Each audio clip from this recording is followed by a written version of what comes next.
Well, hello, and welcome to another episode of From Behind My Chair. If you are new to my channel, my name is Syndie. I'm a hairstylist with 40 years in the industry, and I have lots of stories that I love to share with you guys. So if you like the content that I put out there, maybe you consider subscribing. That would be lovely. And speaking of subscribers, you guys, I heart you so much. My subscribers over 400 strong at this point. The numbers are growing super fast. I'm in awe. I can't believe it, but I'm loving it. And for as long as you guys show up for my stories, I will be here delivering stories. Like I said, once a week, I got a story for you guys. Sometimes I deliver by myself. Sometimes I have a guest co-host, but I'm here once a week. So with that said, let's segue into story time.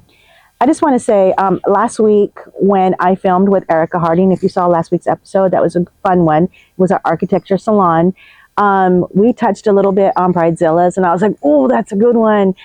I thought I was going to make this week's episode just about Bridezillas in general, but I can't do that because I have so many stories about Bridezillas.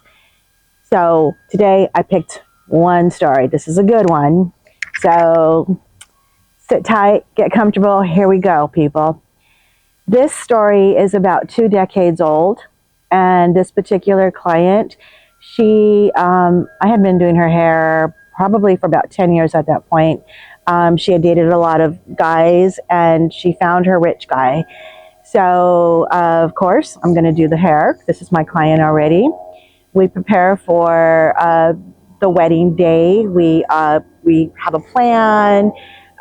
We do several trials of her hair, come up with the plan, got it all, it's all locked in.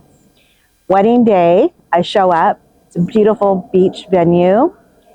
And by the time I get there, the bride is wasted already. Her daughter comes out and she's like, Syndie, you got to do something. I'm so glad you're here. You have to stop her. And I'm like, what do I have to do? So we run over to the bridal suite where she's at, run in the door, and she's trying to beat up her mom.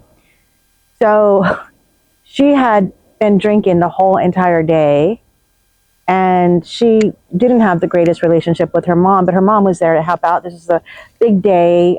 Family's there, her daughters, her mom shows up. Then I show up with all my gear. I'm just loaded. I got all my bags with all my equipment ready to roll. And I have to like break up a physical fight between mother and daughter. So I break up the fight, separate them, have the mom leave. And at this point, the bride is throwing a temper tantrum. She takes her dress out of it's hanging on some rack. She pulls it down, doesn't even like unbutton it or anything, just literally rips it off the hanger and starts stomping on it and saying, F this day, I'm not going to F and do it. I'm like, okay, now we need to settle down. Take some deep breaths. We need to get right on track with this. Are we doing this? Yes, because if we are, time is of the essence, and we need to start now because my dog is shaking the tripod. Sorry, guys, I'm outside, and my dog is trying to get extra attention from the cameraman because my cameraman's pretty hot. Okay, so anyway, by the way, I married my cameraman. She rips the dress off the hanger. She's stomping on it. I'm trying to just reel her back in because I'm like, we have like an hour and a half to get the show on the road. We need to go. We need to do this. We need to figure out, are we getting married today? Are we not getting married? What are we doing? So I reel her back in, get her in the chair, start to do the hair. She's upset because at this point, there's no more drinky for her. There's no champagne. She drank it all. There's no alcohol in this bridal suite because she drank all of it. She's yelling for someone to come in and to bring her alcohol. So at that point, I don't know, there must have been cell phones. I don't know why she didn't call somebody, or she could have called someone, but she's yelling. She's yelling like, somebody effing bring me a fucking bottle of champagne, bring me something. So Of course, nobody shows up because it's her and I in the room. The slider to the room is open, and there's ocean breeze and ocean stuff like that, but nobody's coming to her rescue. No one's bringing her alcohol. I'm working fast. I'm trying to get this hair done as fast as I can. She's belligerent, and she can't wait to see her mom to finish her off. So I get her done. I don't do makeup. She didn't have a makeup gal, and she did her own makeup. And at this point, she was wasted. So the makeup was very interesting. I had to help her get dressed. I had to help her. She was running around the room. All she had on was panties, and I had to literally help get her boobs into the dress, and it was just, it was unbelievable. Anyway, got her dressed, got her all, buttoned up and singed up and tied up and put into her dress, and hair is on point, and we're ready to get the show on the road.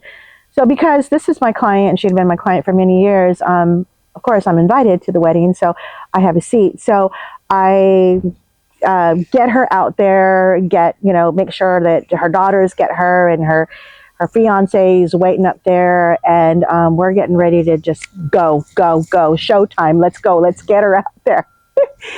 She's wasted. She just wants to fight somebody, but she loves me. Oh, and by the way, she's like, I love you so much, Syndie. You're like my sister. I love you. Thank you for doing this for me. Blah, blah, blah.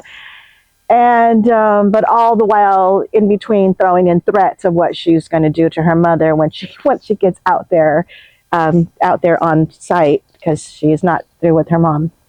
We make it out to the actual wedding site, which is this ocean view, beautiful, and it's just the trellis thingy and the fabric, and beautiful site, ocean just right smack right there in front of the ocean.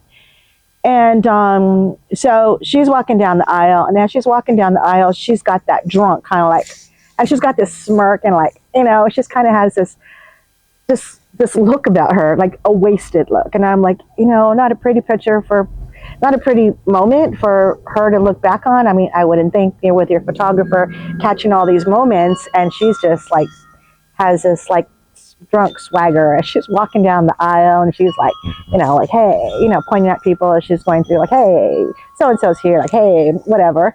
So she finally makes it to the front of the altar, and there is her intended right there, right next to her. And she's snockered, just drunk. And he gives her a look, and she gives him a wink, and I'm sitting down to watch the rest of this shit show. So she's bobbing because she's really, really drunk, and she's like, her arms are just kind of, she's just bobbing, just arms are just free, moving around and stuff. And so when the officiant gets to the part of the ceremony where he says, for richer or for poorer, and she goes, fuck that, for richer or for richer. And there was probably a little bit of gasp in the audience. And yeah, they did it, and sealed it with a kiss. And I think at that point she kind of forgot that she was going to beat up her mother, but we went on to reception and more alcohol and more stuff. But my job was to get her pulled together, get her hair done. But I had to, because she's a client, I had to, take on a little more responsibility, because she's a friend. My clients are friends. They're not just my clients, they're my people. I care about them. And I wasn't just going to do the hair and just leave her there like, okay, I'll take my seat. I'll see you later. You figure that out. I had to get her dressed. So when you're my peeps, I got you, girl. So I got her there, and she did it. And the marriage didn't last very long, but I did it. So that's my Bridezilla story. I have many more. I think that might have been one of my worst Bridezilla stories, because it was kind of ugly, with her literally beating up her mom, and it was ugly. But that's all I have to say about that story today. And like I said, I have many more Bridezilla stories, But that's it. Okay, guys, so I want to thank you for tuning in today. Please like and subscribe. And also in the comment box below, if you guys have a story that you guys want to hear, maybe a subject. I mean, I have stories from from when I was an educator and I traveled, and stories from when I was on the platform, I was on stage giving classes. I have stories I just have lots and lots of stories. When it comes down to story time, I have a hard time figuring out what I want to deliver. But like I said, Erica last week inspired me to give this story today. Props to you, Erica. And also she inspired me to film outside today because it's really beautiful and my dogs are just the extra noise you hear. That's my doggies. Okay, guys. Oh, and also, if you guys are a professional in the industry and you guys maybe want to be one of my future co-hosts, you got some stories for me, I would love to have you either sitting right beside me or maybe we can do some sort of Zoom episode. I don't know. We could try that. Thanks, guys. Thanks for tuning in. And I am rambling now, so I'll see you guys next week. Thanks. Bye.